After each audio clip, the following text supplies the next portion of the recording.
adalah yayasan rumah panti asuhan miliknya rumah asuhan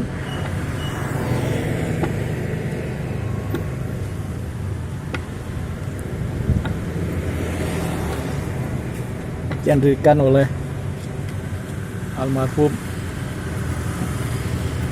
Abu Breih pada masa beliau menjadi Gubernur Jenderal Militer Langkat dan Tanah Karo. Saat Abu Breih menjabat sebagai Gubernur Militer Aceh, Langkat, dan Tanah Karo, membuat panti asuhan ini. Sudah sangat tua, tetapi kemudian kejelasan panti asuhan ini dari Abu Breih sudah tidak jelas lagi nih seperti apa sudah status yayasan ini.